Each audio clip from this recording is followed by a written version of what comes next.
헬로 홈즈 뉴스입니다. 6.3조기 대선 레이스에 돌입한 여야 대선 예비 후보들이 일제히 부동산 개발 공약을 내놓으면서도 세부적인 해법에서 차별화를 꾀하며 저마다 경쟁력 과시에 나섰습니다. 먼저 이재명 더불어민주당 대선 예비 후보는 자신의 페이스북에 노후 도심에 대한 재개발 재건축 추진 방침과 1기 신도시부터 제4기 신도시 개발 추진까지 내용을 공개하며 서울, 인천, 경기 등 수도권을 국제경제의 중심으로 우뚝 세우겠다고 공언했습니다. 이 후보는 먼저 서울 노후 도심의 재개발 재건축 진입장벽을 낮추고 용적률 상향과 분담금 완화를 추진하겠다고 강조했습니다.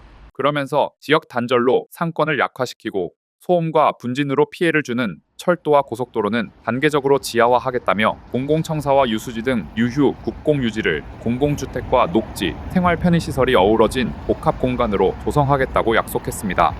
분당, 일산, 삼본, 중동, 평촌 등 1기 신도시에 대해서는 노후 인프라를 전면 재정비해 도시기능과 주거품질을 함께 높일 예정이며 교통이 편리한 제4기 스마트 신도시 개발을 준비해 청년과 신혼부부 등 무주택자에게 쾌적하고 부담 가능한 주택을 공급하겠다는 내용도 언급했습니다. 특히 이 후보는 서울, 경기, 인천이 통합된 하나의 경제 공동체가 되어야 한다면서 수도권 주요 거점을 1시간 경제권으로 연결하기 위해 GTX-A와 BC 노선은 지연되지 않게 추진하고 GTX, DEF 등 신규 노선도 단계적으로 추진하겠다고 밝혔습니다.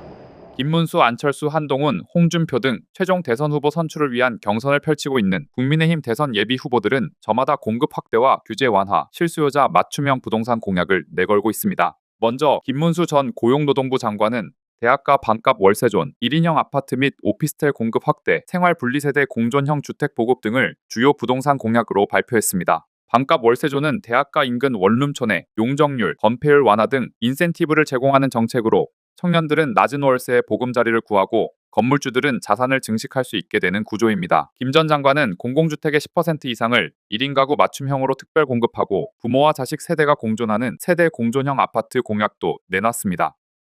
안철수 의원은 실수요자 중심의 주거복지형 공약을 제시했습니다.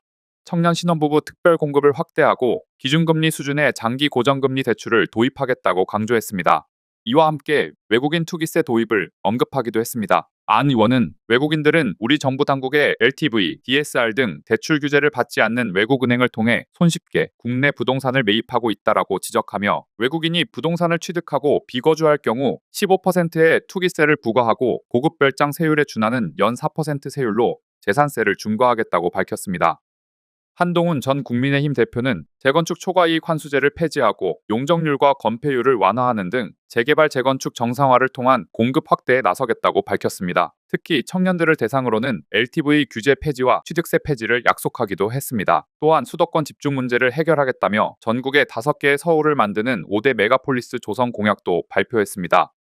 홍준표 전 대구시장은 정부의 시장 개입은 최소화해야 한다면서 현행 재개발, 재건축 인허가제를 신고제로 바꾸고 재건축 초과이익 환수제와 종합부동산세 등 불필요한 주택 규제를 철폐하겠다고 밝혔습니다. 이를 통해 정비사업의 속도를 높여 향후 5년 동안 수도권 중심 100만 호의 주택을 공급할 것을 강조했습니다. 양당 모두 부동산 공급 확대 필요성에 공감하면서 하반기 부동산 경기 회복에 대한 기대가 커지고 있습니다. 지금까지 홈즈 뉴스였습니다.